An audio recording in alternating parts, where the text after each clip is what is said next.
깊은 밤에 당직을 서는 간호사가 한분 계셨어요.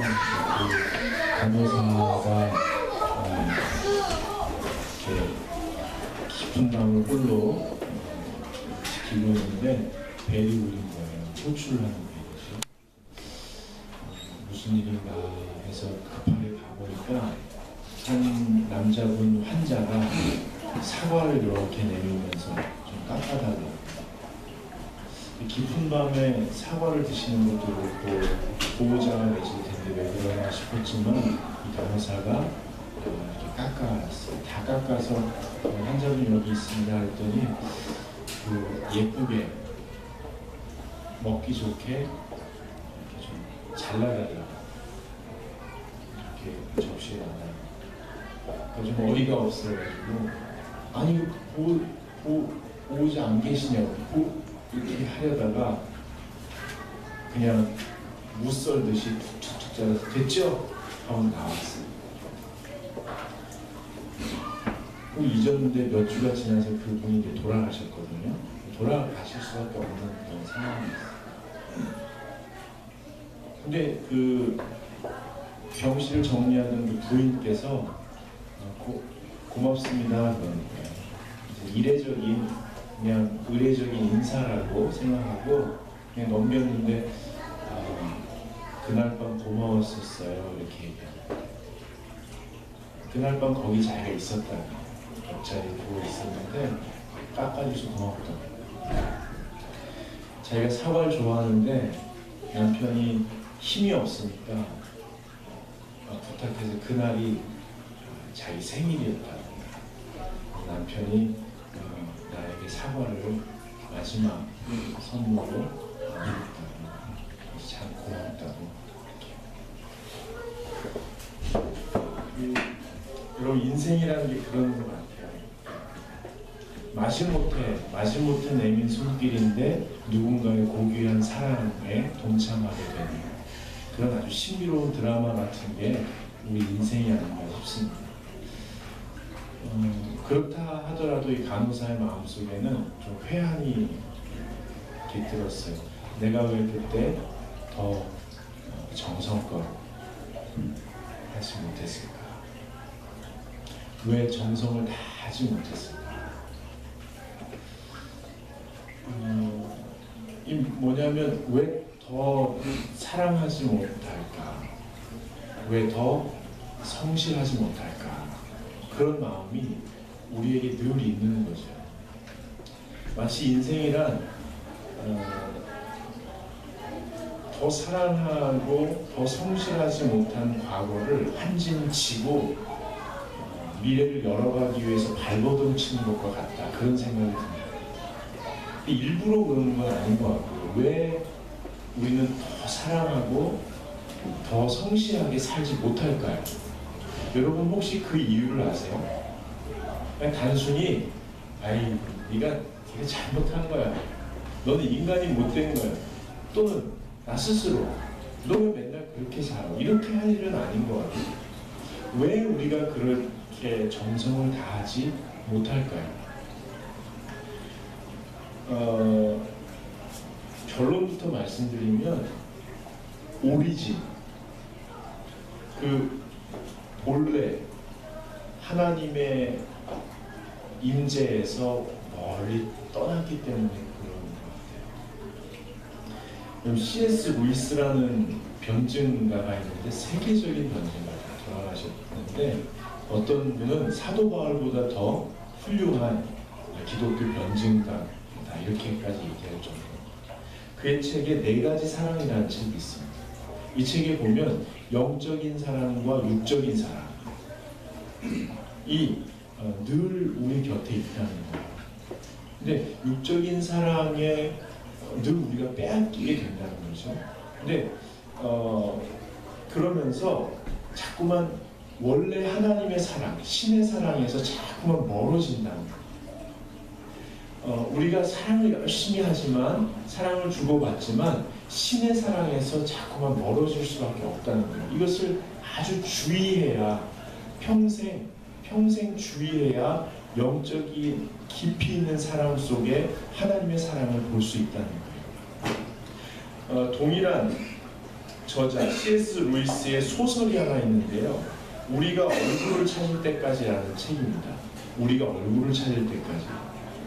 아주 좋은 작품이라고 평가를 받는데요. 여기 한 임금이 등장하고요. 두 딸이 등장합니다. 첫째 딸은 정말 못생겼어요. 그냥 보면은 피하고 싶을 정도. 아주 추하게 생겼어요. 둘째 딸은 너무너무 예쁜 거예요. 세상에 땅에 살 것 같지 않은 사람. 우리 첫째 딸 혹시 계세요? 너무 기분 나빠하지 마시고, 둘째 딸도 너무 기분 좋아하지 마시고. 아버지가 본의 아니게 둘째 딸한테 자꾸 관심을 가요. 첫째 딸이 훨씬 능력이 있는데, 훨씬 지혜롭고 용맹스럽게 전쟁에 나가서도 승리를 하고 그러는데도 그 겉모습 때문에 마음이 점점. 그리고 아버지도 깊이 이 딸을 사랑해요. 이 딸에게 나라를 물려주고 싶어해요. 그런데도 살갑게 대하지 않으니까 이 첫째 딸이 점점 마음이 상하는 거예요. 그리고 자기도 자기 스스로 추하다고 생각해요. 근데 평생을 살아가면서 신의 사랑을 자기가 받고 있다는 사실을 깨달아 가면서요, 마지막 때에 자신의 아름다움을 발견하게 됩니다.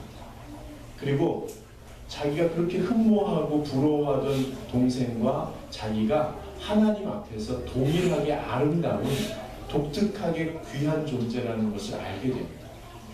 여러분, 신의 사랑, 그 오리진을 발견하고 받아들이는데 사실은 평생이 걸릴 수도 있습니다. 옛날에 한 목사님의 사모님이 저한테 그렇게 얘기했습니다. 제 아들이 중학교에 들어갔을 때인데요. 교회에서 그 목사님과 저와 그 목사님의 사모님이 교회 주차장을 이렇게 걸어 나오면서 저한테 그러는 거예요. 목사님은 청소년사회 전문가시죠? 그래서 제가 멋쩍게 뭐 그렇게 말할 수도 있죠. 뭐 이렇게. 그리고 참 좋은 사람 같아요. 그래서 그렇게 볼 수도 있겠죠. 근데 그분이 뭐라 그러셨냐면, 아무리 좋은 부모도, 아무리 전문가도 아이가 청소년기에 들어서면 긴장감, 불안감, 초조함, 갈등, 분노, 다툼, 이것을 피할 수 없을 때가 있습니다. 그렇게 얘기했거든요. 근데 제가 그 자리에서 우리는 안 그래요, 이렇게 얘기해버렸어요. 그러니까 그 사모님이 보통 때는 그렇게 얘기 안 하시는 분인데 정색을 하면서 저를 이렇게 돌려 세워놓고 분명히 피할 수 없어요. 싸움을 피할 수 없을 거예요. 그럼 가버렸어요. 저는 제 마음에 그걸 받아들일 수 없었습니다. 어떤 음식점에 가면 이런 글귀가 써 있는 것을 볼 수 있습니다. 손님이 짜다면 그건 짠 거다. 우리 음식은 그렇지 않아요. 아무리 설명해도 소용없는 거예요. 손님이 짜다면 그건 짠 거다. 여러분, 부모들은요, 자기의 사랑과 양육 태도에 부족함이 있을 수 있다는 것을 인정하지 않는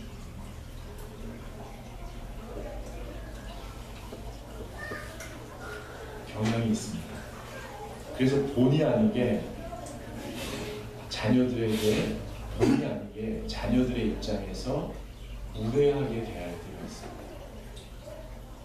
영적으로, 정서적으로, 지식적으로, 신체적으로 본의 아니게 날카롭게 대함으로 자녀들이 넉넉한 사랑이 뭔지, 부모는 열심히 사랑하는데 자녀들의 입장에서는 넉넉한 사랑이 뭔지를 받아보지 못했다고 느끼게 할 가능성도 있습니다. 그래서 자녀들은 내가 적절하지 못한 존재, 태어나지 말았어야 되는 존재인가라는 느낌에 근거한 깊은 수치심을 갖고 살 가능성이 있습니다.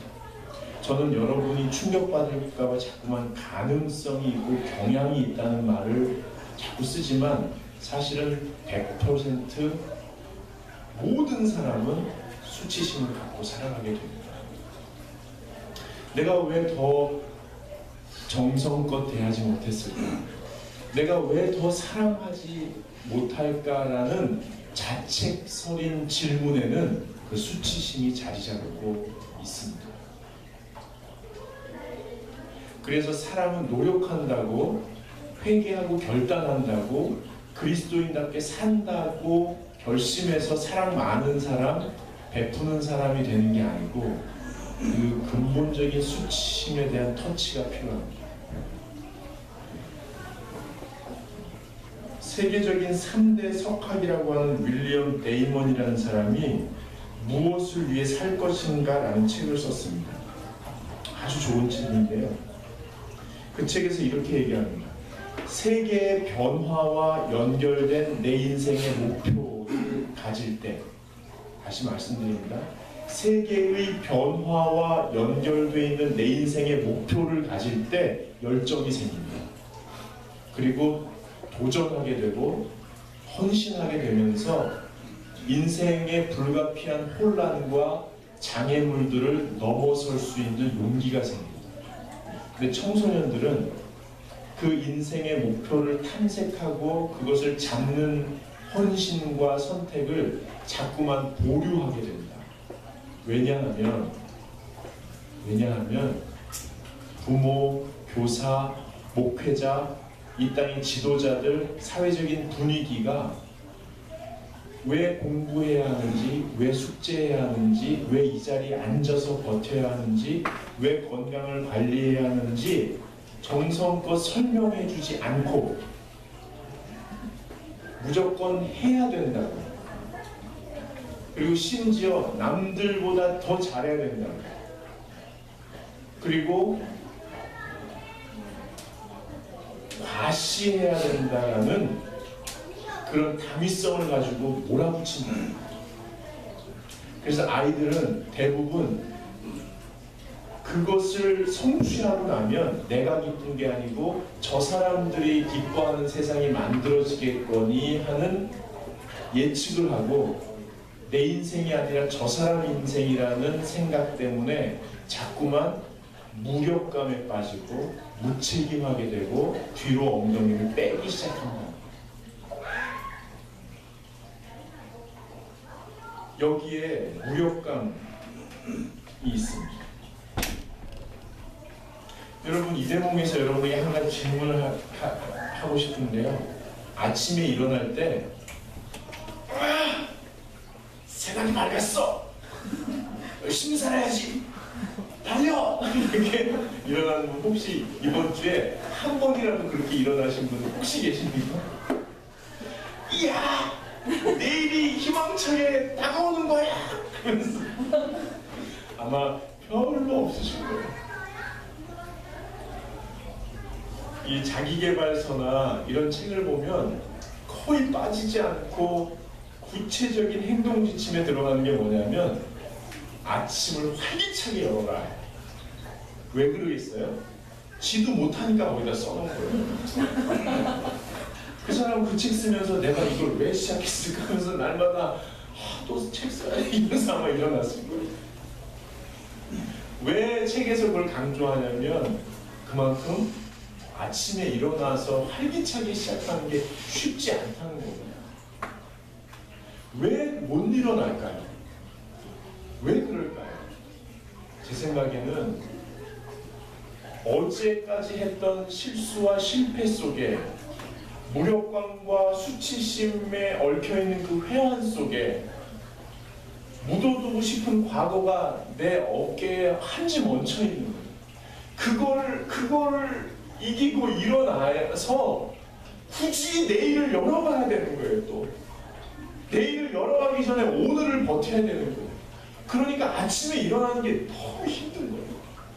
제가 오늘 더 솔직하게 한번 얘기해 볼게요. 아침에 일어나서 직장을 꼭 가야 되나? 아침에 일어나서 사무실을 꼭 나가야 되나? 아침에 일어나서 학교에 꼭 가야 되나? 애들 봐요. 아침에 일어나서 유치원에 내가 가야 되나? 그래서 갔단 말이에요. 안 갈 수 없잖아요. 갔단 말이에요. 가가지고 거기서 앉아있는데 누가 날 곱게 봐요. 누가 내 밝은 내일을 희망차게 봐줘요.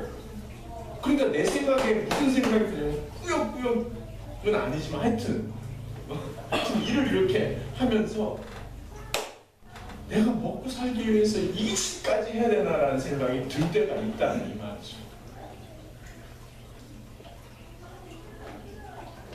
여러분은 안 그러세요? 저는 가끔 그래요. 가끔 여러분 만날 때는 안 그래요. 근데 이거 녹음돼서 말하기 그럴 때가 있어요. 밤에 많이 집회를 하고 늦게까지 집회하고 또 밤에 올라오면 그래야 될 때 이런 생각이 가끔 들 때 가끔 많이는 아닙니다. 근데 이런 마음이 들 때가 있단 말이에요. 그럼 우리 어떻게 살아야 되냐? 오늘 성경에 한 여인이 등장합니다. 이 여인을 설명하는 단어가 두 가지가 있습니다. 하나는 사마리아 사람이고요. 두 번째로는 남편이 없는 사람입니다. 여러분, 사마리아 땅은요 어디냐면 이스라엘 사람들이 여호수아가 이끌고 들어가서 모세는 그 전에 하나님께서 데려가시죠.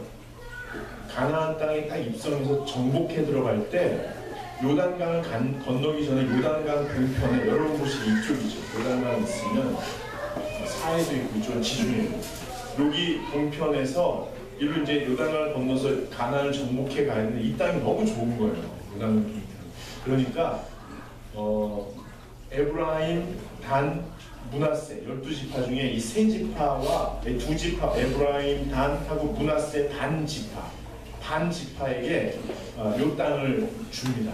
너희가 여기를 잘 해라. 그리고 들어가서 나머지 지파에게 이 땅을 분배하는 거예요.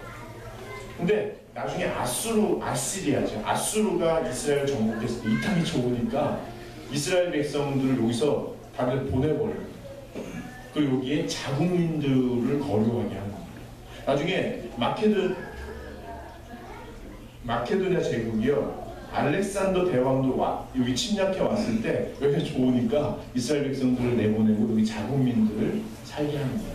근데 여러분 여기서 내쫓긴 사람도 있지만 그 관리나 거기에서 머물러야 하는 이스라엘 사람들이 있었거든요. 그 사람들과 아시리아, 마케도냐 사람들하고 혼혈이 맺어진 거예요. 서로 결혼도 하고 교제자.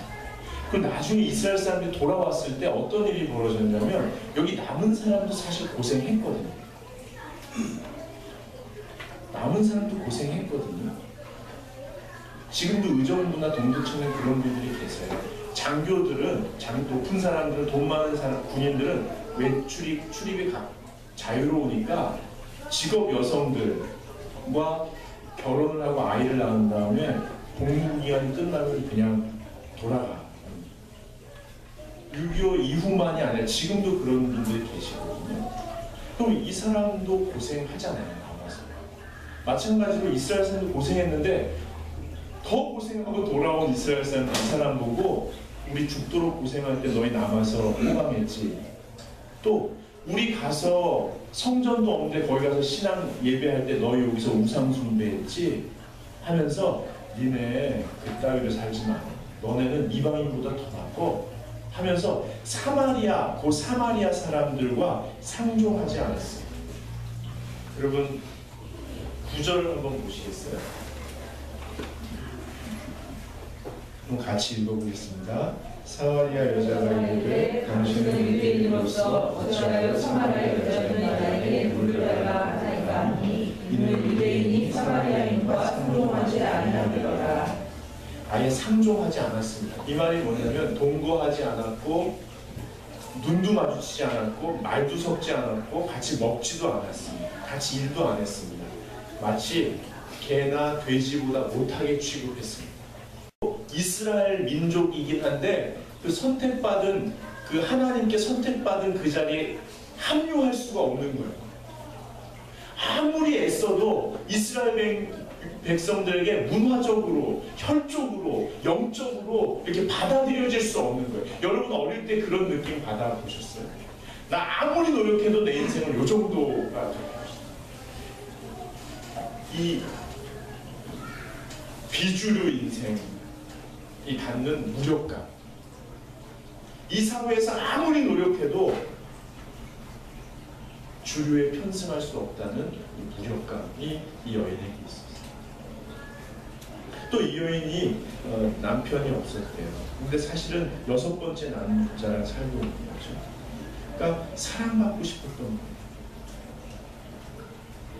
나로 인정해주고 나를 돌봐주고 나의 관심을 갖고 나 하나로 만족하는 내 존재 자체를 인정해주는 그런 사람을 찾기 위해서 평생을 방황하는 거예요.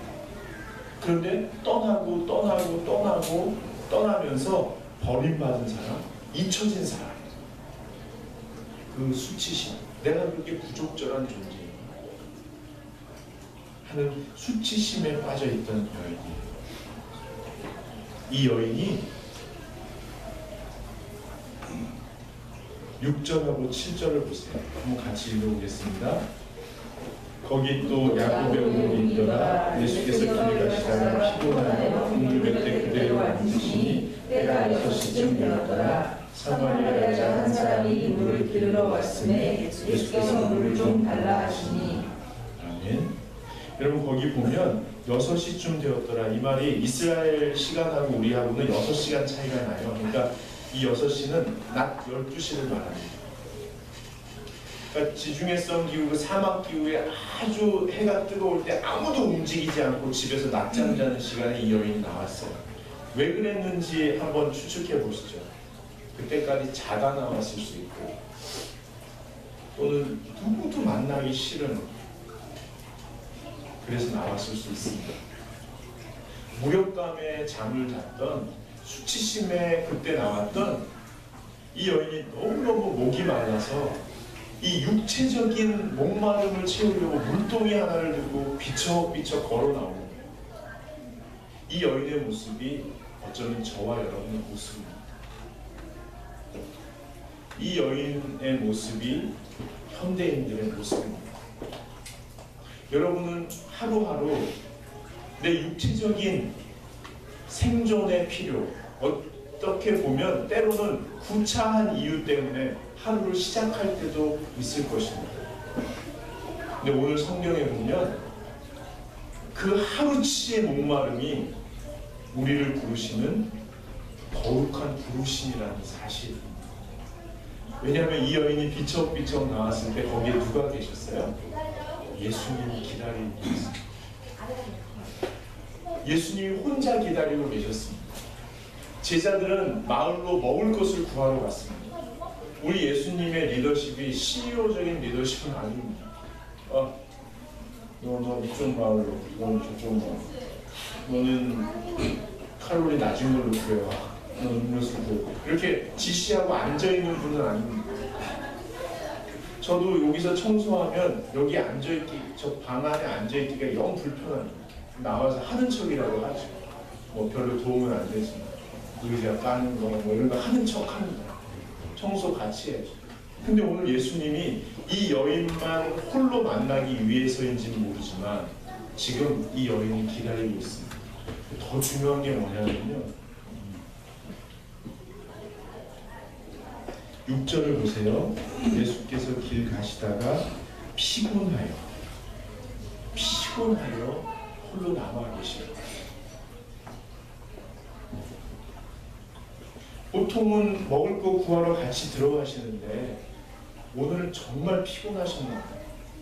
홀로 남아 계시고. 여러분, 이 여인의 육체적인 피로함, 목마름을 예수님도 동일하게 느끼신다는 거예요. 여러분 피로하지 않으세요? 여러분 피곤한 적 있으시죠? 여러분 아프지 않으세요? 허리, 다리, 어깨 아프지 않으세요? 두통 있지 않으세요?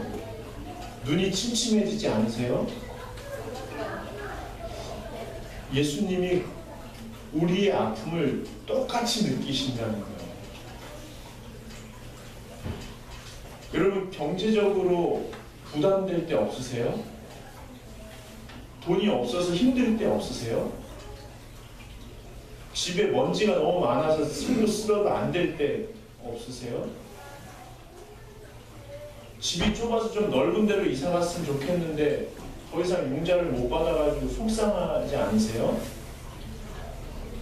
차를 바꿔야 되는데 차가 나를 모는지 내가 차를 모는지 모를 때 없으세요? 근데 그 육체적인 정서적인 압박감을 예수님이 똑같이 느끼신다는 거예요. 저는 이 신비를 어떻게 설명해야 될지 모르겠어요. 어제도 고민하다가 구차한 건 아니라 하나 떠오른 게 있어요. 여러분 아이가 준식 씨 지금 딸이 중3이잖아요.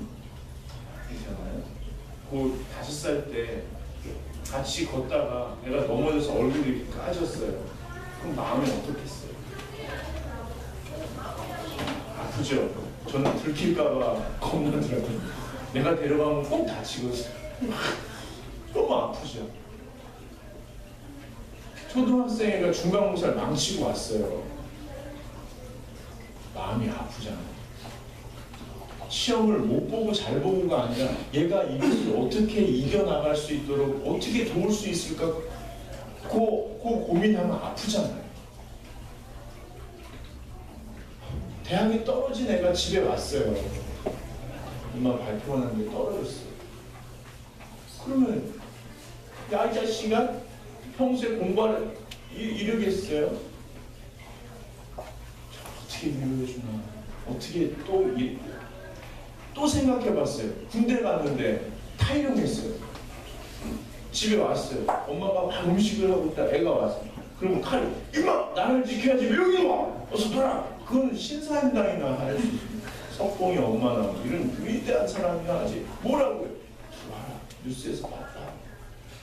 밥 먹고 경찰이 막 밥 한 그릇만 먹고 가게 해주세요. 그럼 경찰도 빨리 먹여 기다리면 베란다 나가서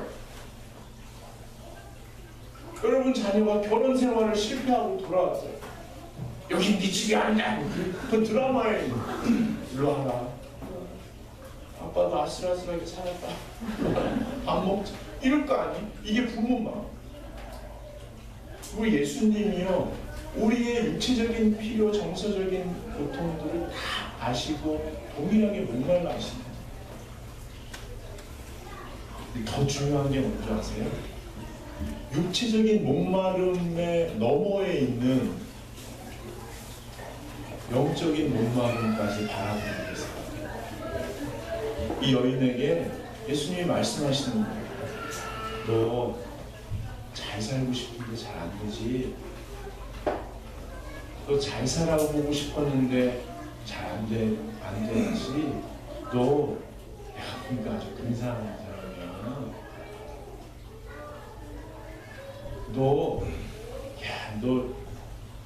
너 하나님 잘 모르지? 하나님 여기 계신데 그 양반이 너하고 하고 싶은 게 많으시다. 너 정말 대단하다. 이렇게 봐주시는 거예요. 여러분도 그런 마음이 있는 거예요.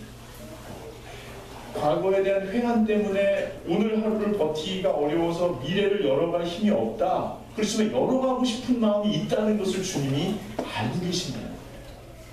제가 한 가지만 예를 들어볼게요. 여러분 사람들을 대할 때 까칠하시죠? 딱 관상을 얼굴을 보니까 아주 까칠하게 생기셨어요. 저를 포함해서. 제가 경험했어요. 제 청년부 때 저희를 지도하던 목사님이 떠나시고 다른 목사님이 오셨거든요. 근데 생긴 것부터 걸음걸이, 글씨체, 말투, 일 처리하는 모든 게 이상한 거예요. 왜 이상한가 그랬더니 제가 제 속에 끊임없이 이 전에 목사님하고 비교합니다. 왜 후임으로 오는 담임 목사님이 고생하시는 줄 아세요? 다 고생하시잖아요. 까칠한 거예요. 부모님한테도 까칠하죠, 여러분. 그렇죠? 부모님한테도 까칠해요. 친구들한테도 까칠하고요. 선배들한테도 까칠하고, 특히 목회자들한테도 되게 까칠해요. 까칠. 심지어 모르는 사람한테도 까칠해요. 이 집 서비스가 왜 이래? 이러면서 까칠하게 하고. 왜 그러냐면요, 우리 속에 오리진이 있는 거예요. 정말 좋은 사람. 남자들은 7살에서 15살 정도 자기 선배들 중에 그 오리진을 찾아요. 그래서 그 사람의 인정을 받고 싶은 거예요. 그 사람의 돌봄을 받고 싶은 거예요. 그 사람의 가르치는 것을 배우고 싶은 거예요. 그래서 해내고 싶은 거예요. 인정받고 싶은 거예요. 돌봄받고 싶은 거예요. 그에게 내 인생을 던지고 싶은 거예요. 여자분들도 마찬가지일 거예요. 너무너무 닮고 싶은 거예요. 배우고 싶은 거예요. 나중에는요, 그 사람이 없을 때에도 그 사람이라면 이 상황에 어떻게 했을까 생각나는 사람들이 있을 거예요. 누군가에게 내 인생을 위탁하고 싶은 거예요. 그를 높이고 그를 경배하고 싶은 거예요. 정말 좋은 사람에게 내 인생을 위탁하고 인정받고 내 존재 자체를 그대로 받아들이고 사랑받고 싶은 거예요. 그래서 그 사람을 찾으니까 까칠한 거예요. 넌 그건 아니다. 넌 아니다. 이런. 우리 주님이 이 여인에게서 그 마음을 발견한 거예요. 그 많은 사람들을 찾아 헤매이며 찾지 못한 이 여인에게 얘기하시는 거예요. 야, 여기 한번 보세요.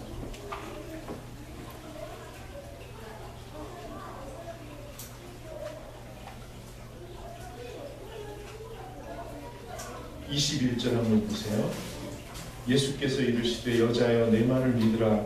이 산에서도 말고 예루살렘에서도 말고 너희가 아버지께 예배할 때에 그리심 산에서도 말고 예루살렘에서도 말고 사람들이 세워놓은 곳에서가 아니라, 즉 사람이 아니라 정말 오리진이신 하나님께 예배할 때에만 네가 인정을 받고 용납을 받고 수용을 받고 네 인생을 다 드릴 만한 그런 삶을 살 수 있답니다.